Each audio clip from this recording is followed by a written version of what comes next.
ಎಲ್ಲರಿಗೂ ನಮಸ್ಕಾರ. ನಾನು ಲಲಿತಾ. ಆಹಾರ ಶ್ರೀ ಚಾನಲ್ಗೆ ತಮಗೆಲ್ಲರನ್ನು ಸ್ವಾಗತಿಸ್ತಾ ಇದ್ದೀನಿ. ಇವತ್ತು ನಾನು ಗೋಧಿ ಹಿಟ್ಟಿನಿಂದ ಒಂದು ಸ್ನ್ಯಾಕ್ಸ್ ರೆಸಿಪಿಯನ್ನು ಮಾಡಿ ತೋರಿಸ್ತಾ ಇದ್ದೀನಿ. ಇದನ್ನು ನಾವು ಟೀ ಕಾಫಿ ಜೊತೆಯಲ್ಲಿ ತಿನ್ನಬಹುದು. ಮಧ್ಯದಲ್ಲಿ ಮಕ್ಕಳು ಯಾವಾಗಾದರೂ ತಿನ್ನಲಿಕ್ಕೆ ಕೇಳಿದರೆ ಅವಾಗೂ ಕೂಡ ಇದನ್ನು ಕೊಡಬಹುದು. ಈಗ ನಾನಿಲ್ಲಿ ನೋಡಿ 2 ಕಪ್ಪಷ್ಟು ಇಲ್ಲಿ ಗೋಧಿ ಹಿಟ್ಟು ತಗೋತಾ ಇದ್ದೀನಿ. ಈ ರೀತಿಯಾಗಿ ಸ್ವಲ್ಪ ಹಗುರವಾಗಿ ಒತ್ತಿ ತಗೊಳ್ಳಿ, ಪೂರ್ತಿ ಬಹಳಷ್ಟು ಒತ್ತಲಿಕ್ಕೆ ಹೋಗಬೇಡಿ. ಇಲ್ಲಿ ನಾನು 2 ಕಪ್ಪಷ್ಟು ಗೋಧಿ ಹಿಟ್ಟು ತಗೊಂಡಿದ್ದೀನಿ. ಅದರಲ್ಲಿ ಅರ್ಧ ಟೀ ಸ್ಪೂನಷ್ಟು ಉಪ್ಪು, ಅರ್ಧ ಟೀ ಸ್ಪೂನಷ್ಟು ಇಲ್ಲಿ ಓಂಕಾಳು, ಅಜ್ವೈನ್ ಅಂತಾರೆ ನೋಡಿ ಅದು, ಅರ್ಧ ಟೀ ಸ್ಪೂನಷ್ಟು ಇಲ್ಲಿ ಜೀರಿಗೆ, ಅರ್ಧ ಟೇಬಲ್ ಸ್ಪೂನಷ್ಟು ಇಲ್ಲಿ ಎಣ್ಣೆ ತೊಗೊಂಡಿದ್ದೀನಿ. ಎಣ್ಣೆ ತೊಗೋಬೋದು, ಇಲ್ಲಾಂದರೆ ನೀವು ತುಪ್ಪ ಬೇಕಾದ್ರೂ ಹಾಕಬಹುದು. ಈಗ ಇದನ್ನು ಚೆನ್ನಾಗಿ ನೋಡಿ ಇಲ್ಲಿ ಈ ರೀತಿಯಾಗಿ ಮಿಕ್ಸ್ ಮಾಡಿಕೊಳ್ಳಿ. ಚೆನ್ನಾಗಿ ಮಿಕ್ಸ್ ಮಾಡ್ಕೋಬೇಕು. ಪ್ರತಿಯೊಂದು ಹಿಟ್ಟಿನ ಕಣಕ್ಕೂ ಇದು ತಾಗಬೇಕು. ನಾವು ಹಾಕಿದ್ದು ಎಣ್ಣೆ ಈಗ ನಾವು ಮುಷ್ಟಿ ಮಾಡಿದಾಗ ಈ ರೀತಿ ಮುಷ್ಟಿ ಆಗಬೇಕು. ಇಲ್ಲಿ ನಾನು ಕಿಚನ್ ಟವೆಲನ್ನು ಹಾಕ್ಕೊಂಡಿದ್ದೀನಿ. ಯಾಕಂದರೆ ಇದು ಹಿಟ್ಟು ನಾದಬೇಕಾದ್ರೆ ಗ್ರಿಪ್ ಸಿಗಲ್ಲ. ಇಲ್ಲಿ ಪರಾತ್ ನಾನು ಇಟ್ಕೊಂಡಿದ್ದೀನಲ್ಲ, ಇದು ಗ್ರಿಪ್ ಸಿಗಲ್ಲ, ಅದಕ್ಕೋಸ್ಕರ ನಾನು ಕೆಳಗಡೆ ಬಟ್ಟೆ ಇಟ್ಕೊಂಡಿದ್ದೀನಿ. ಇವಾಗ ಸ್ವಲ್ಪನೇ ನೀರು ಹಾಕಿ ನಾವು ಹಿಟ್ಟು ನಾದ್ಕೋಬೇಕಾಗತ್ತೆ. ನೋಡಿಕೊಂಡು ಸ್ವಲ್ಪನೇ ನೀರು ಹಾಕಿ ನಾದ್ಕೊಳ್ಳಿ. ಒಮ್ಮೆಲೆ ಹೆಚ್ಚು ನೀರು ಹಾಕ್ಲಿಕ್ಕೆ ಹೋಗಬೇಡಿ. ಇವಾಗ ಇಲ್ಲಿ ನೋಡಿ ನಾನು ಈ ರೀತಿಯಾಗಿ ಸ್ವಲ್ಪ ಗಟ್ಟಿನೇ ಹಿಟ್ಟು ನಾದ್ಕೋಬೇಕು. ಭಾಳ ಮೆತ್ತಗೆ ಮಾಡ್ಕೊಳ್ಳಿಕ್ಕೆ ಹೋಗಬೇಡಿ. ಚಪಾತಿ ಹಿಟ್ಟಿಗಿಂತ ಸ್ವಲ್ಪ ಗಟ್ಟಿಯಾಗಬೇಕು. ಈಗ ನೋಡಿ ಇಲ್ಲಿ ನೀವು ಇವಾಗ ಟೆಕ್ಸ್ಚರ್ ನೋಡ್ಬೋದು ನೀವು ಯಾವ ರೀತಿ ಬಂದಿದೆ ಅಂತ. ಈ ರೀತಿಯಾಗಿ ನಾನಿಲ್ಲಿ ಕಟ್ ಮಾಡ್ಕೊಂಡಿದ್ದೀನಿ. ಇವಾಗ ಇದು 8 ಭಾಗವನ್ನಾಗಿ ಮಾಡಿ ನಾನು ಕಟ್ ಮಾಡ್ಕೊಳ್ತಾ ಇದ್ದೀನಿ.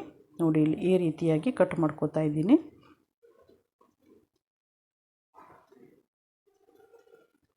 ಇವಾಗ ಕಟ್ ಮಾಡ್ಕೊಂಡಿದ್ದೀವಲ್ಲ, ಅದರಲ್ಲಿ ಒಂದು ಪೀಸನ್ನು ತೊಗೊಂಡು ಈ ರೀತಿಯಾಗಿ ಇದನ್ನು ಸ್ವಲ್ಪ ಬಾಲ್ ಥರ ನಾವು ಮಾಡ್ಕೋಬೇಕಾಗತ್ತೆ. ನಾನು ಮಾಡ್ತಾಯಿದ್ದೀನಿ ನೋಡಿ, ಈ ರೀತಿಯಾಗಿ ಮಾಡಿಕೊಂಡು ಈ ರೀತಿಯ ಉಂಡೆಗಳನ್ನು ಮಾಡಿಕೊಳ್ಳಿ. ಈಗ ಎಲ್ಲ ಉಂಡೆನೂ ಈ ರೀತಿ ಮಾಡಿ ರೆಡಿ ಮಾಡಿ ಇಟ್ಕೊಳ್ಳೋಣ. ಈಗ ನೀವು ಇಲ್ಲಿ ನೋಡ್ಬೋದು ಎಲ್ಲ ಉಂಡೆನೂ ನಾನಿಲ್ಲಿ ಮಾಡಿ ಇಟ್ಕೊಂಡಿದ್ದೀನಿ. ಈಗ ಇದರ ಮೇಲೆ ಒಂದು ಕಿಚನ್ ಟವೆಲನ್ನು ಮುಚ್ಚಿ ಇದನ್ನು ಪಕ್ಕಕ್ಕೆ ಇಡೋಣ. ಈಗ ನಾವು ಒಣ ಹಿಟ್ಟು ಹಚ್ಚಿ ಗೋಧಿ ಹಿಟ್ಟನ್ನೇ ಹಚ್ಚಿ ನಾನಿಲ್ಲಿ ಲಟ್ಟಿಸ್ಕೊಳ್ತಾ ಇದ್ದೀನಿ. ಇದು ತೆಳುವಾಗಿ ಚಪಾತಿಯನ್ನು ನಾವು ಲಟ್ಟಿಸ್ಕೋಬೇಕಾಗತ್ತೆ. ಈ ವಿಡಿಯೋ ನಿಮಗೆ ಇಷ್ಟ ಆಯಿತು ಅಂದರೆ ಒಂದು ಲೈಕ್ ಕೊಡಿ. ಹಾಗೆಯೇ ನಿಮ್ಮ ಅನಿಸಿಕೆಗಳನ್ನು ಕಮೆಂಟ್ ಮಾಡಿ. ಹಾಗೆಯೇ ಇನ್ನಷ್ಟು ಸುಲಭವಾಗಿ ಮಾಡುವಂಥ ಅಡುಗೆಗಳನ್ನು ನೋಡಲಿಕ್ಕೆ ಆಹಾರ ಶ್ರೀ ಚಾನಲನ್ನು ಸಬ್ಸ್ಕ್ರೈಬ್ ಮಾಡಿ. ಇವಾಗ ನೋಡಿ ಇಲ್ಲಿ ಇಷ್ಟು ತೆಳ್ಳಗೆ ನಾನು ಚಪಾತಿಯನ್ನು ಮಾಡ್ಕೊಂಡಿದ್ದೀನಿ. ಎಷ್ಟು ಸಾಧ್ಯ ಆಗುತ್ತೆ ನೋಡಿ ಅಷ್ಟು ತೆಳ್ಳಗೆ ಚಪಾತಿಯನ್ನು ಲಟ್ಟಿಸ್ಕೊಳ್ಳಿ. ಈ ರೀತಿಯಾಗಿ ಚಪಾತಿ ಮಾಡಿದ ಮೇಲೆ ಅದರ ಮೇಲೆ ಸ್ವಲ್ಪ ಹಿಟ್ಟು ಹಾಕಿ ಒಂದರ ಮೇಲೆ ಒಂದು ಚಪಾತಿಯನ್ನು ಇಟ್ಟು ಒಂದು ಪರಾತ್ನಲ್ಲಿ ನಾನಿಲ್ಲಿ ಇಟ್ಕೊಳ್ತಾ ಇದ್ದೀನಿ. ಇವಾಗ ನೋಡಿ ಪರಾತಿಗೆ ಹಾಕಬೇಕಾದ್ರೂ ಸ್ವಲ್ಪ ಹಿಟ್ಟು ಹಾಕಿದ್ದೀನಿ. ಹಾಕಿ ಇದನ್ನು ಮಾಡಿರುವಂಥ ಚಪಾತಿಯನ್ನು ಇಟ್ಟು ಮೇಲಿಂದ ಒಂದು ಕಾಟನ್ ಬಟ್ಟೆ ಟವೆಲನ್ನು ಹಾಕಿ ನಾನಿಲ್ಲಿ ಇಟ್ಟಿದ್ದೀನಿ. ಈಗ ನಾನು ಇಲ್ಲಿ ತುಪ್ಪ ಒಂದು ಪಾತ್ರೆಗೆ ತೊಗೊಳ್ತಾ ಇದ್ದೀನಿ. ತುಪ್ಪ ಗಟ್ಟಿ ಇದೆ, ಹೀಗಾಗಿ ಅದನ್ನು ಸ್ವಲ್ಪ ಕರಗಿಸ್ಕೋಬೇಕು. ಅದು ತುಪ್ಪ ಕರಗೋವರೆಗೂ ನಾನಿಲ್ಲಿ ಕಾರ್ನ್ಫ್ಲೋರ್ 2 ಟೇಬಲ್ ಸ್ಪೂನಷ್ಟು ತೊಗೊಂಡಿದ್ದೀನಿ. ಇದಕ್ಕೆ ಹಾಗೆಯೇ 2 ಟೇಬಲ್ ಸ್ಪೂನಷ್ಟು ಇಲ್ಲಿ ಗೋಧಿ ಹಿಟ್ಟು ತೊಗೊಂಡಿದ್ದೀನಿ. ಹಾಗೆಯೇ 2 ಟೇಬಲ್ ಸ್ಪೂನಷ್ಟು ಇಲ್ಲಿ ಕರಗಿಸಿರುವಂಥ ತುಪ್ಪ ತೊಗೊಂಡು ಇದನ್ನು ಚೆನ್ನಾಗಿ ಮಿಕ್ಸ್ ಮಾಡ್ಕೋಬೇಕು. ಮಿಕ್ಸ್ ಮಾಡಿಕೊಂಡು ಇಲ್ಲಿ ಈ ಮಿಶ್ರಣವನ್ನು ನಾನು ರೆಡಿ ಮಾಡ್ಕೊಂಡಿದ್ದೀನಿ. ಈಗ ನೋಡಿ ಎಷ್ಟು ತೆಳ್ಳಗಾಗಿದೆ. ನಂತರ ಇದು ಗಟ್ಟಿಯಾಗತ್ತೆ. ಸ್ವಲ್ಪ ಹೊತ್ತು ನಾವು ಇಟ್ಟರೆ ಇದು ಗಟ್ಟಿಯಾಗತ್ತೆ. ಈ ಮಿಶ್ರಣವನ್ನು ಈ ಚಪಾತಿಯನ್ನು ನಾವು ಮಾಡ್ಕೊಂಡಿದ್ದೀವಲ್ಲ, ಈ ಚಪಾತಿ ಮೇಲೆ ಈ ಮಿಶ್ರಣವನ್ನು ಹಾಕಿ ನಾವು ಎಲ್ಲ ಕಡೆಗೂ ಒಂದು ಲೇಯರ್ ನಾವು ಚೆನ್ನಾಗಿ ಹಚ್ಕೋಬೇಕು. ಅಂದರೆ ಬಹಳಷ್ಟು ಹಚ್ಕೊಳ್ಳಿಕ್ಕೆ ಹೋಗಬೇಡಿ, ಸ್ವಲ್ಪನೇ ಹಚ್ಚಿ ಆದರೆ ಎಲ್ಲ ಕಡೆಗೂ ತಾಗಬೇಕು. ಆ ರೀತಿಯಾಗಿ ಹಚ್ಕೊಳ್ಳಿ. ಹಚ್ಕೊಂಡಾದ ನಂತರ ಮತ್ತೆ ಇದರ ಮೇಲೆ ಸ್ವಲ್ಪ ಗೋಧಿ ಹಿಟ್ಟನ್ನು ನಾನು ಹಚ್ಕೊಳ್ತಾ ಇದ್ದೀನಿ. ಹಚ್ಚಿದ ನಂತರ ಮತ್ತೆ ಇದರ ಮೇಲೆ ಇನ್ನೊಂದು ಚಪಾತಿಯನ್ನು ಇಟ್ಟು ಈಗ ನೋಡಿ ಇಲ್ಲಿ ಕೈಯಿಂದನೇ ಹಚ್ಚೋದನ್ನು ತೋರಿಸ್ತಾ ಇದ್ದೀನಿ. ಈ ರೀತಿಯಾಗಿ ಕೈಯಿಂದ ಎಲ್ಲ ಕಡೆಗೂ ಈ ಮಿಶ್ರಣ ಏನು ಮಾಡ್ಕೊಂಡಿದ್ದೀವಿ ನಾವು ಆ ಮಿಶ್ರಣವನ್ನು ಇದರ ಮೇಲೆ ಹಚ್ಚಿ ಮತ್ತು ಇದರ ಮೇಲೆ ಸ್ವಲ್ಪ ಹಿಟ್ಟನ್ನು ಉದುರಿಸಿ ಮತ್ತು ಚಪಾತಿಯನ್ನು ಇಟ್ಟು ಇದೇ ರೀತಿ ನಾವು 4 ಚಪಾತಿಯನ್ನು ಒಂದರ ಮೇಲೆ ಒಂದು ಇಟ್ಟು ನಾವು ರೆಡಿ ಮಾಡ್ಕೋಬೇಕಾಗತ್ತೆ.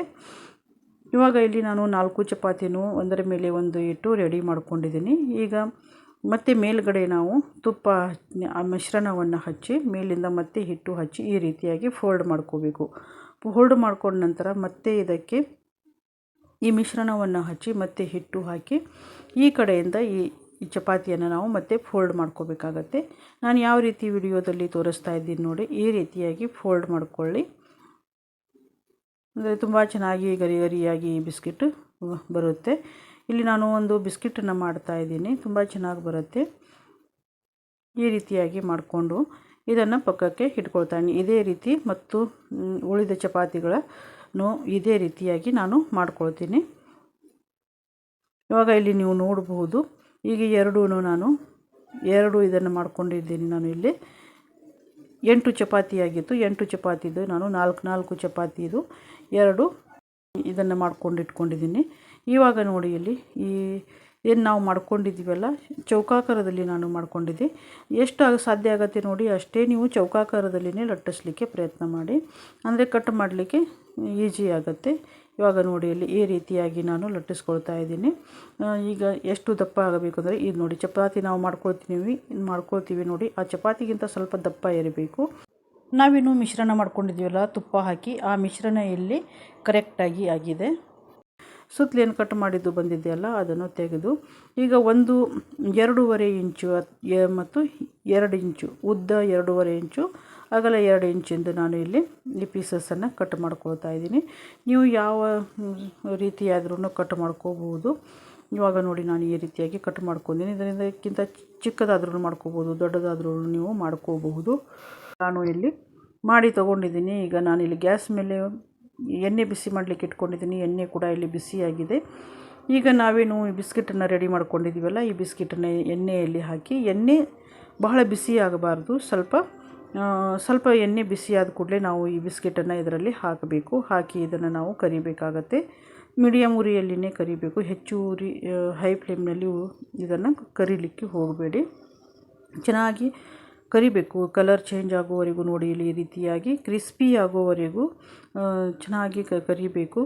ಇವಾಗ ಇದನ್ನು ಒಂದು ಟಿಶ್ಯೂ ಪೇಪರ್ ಮೇಲೆ ತೆಗಿತಾ ಇದ್ದೀನಿ. ಹೆಚ್ಚು ಎಣ್ಣೆ ಕೂಡ ಇದಕ್ಕೆ ಬೇಕಾಗಲ್ಲ. ಈಗ ನೋಡಿ ಇಲ್ಲಿ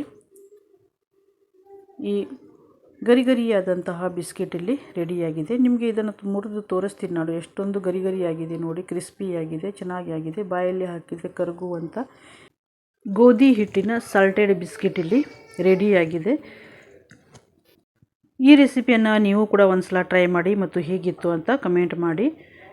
ಈ ವಿಡಿಯೋವನ್ನು ಪೂರ್ತಿಯಾಗಿ ನೋಡಿದ ತಮಗೆಲ್ಲರಿಗೂ ನನ್ನ ಆತ್ಮೀಯ ಧನ್ಯವಾದಗಳು.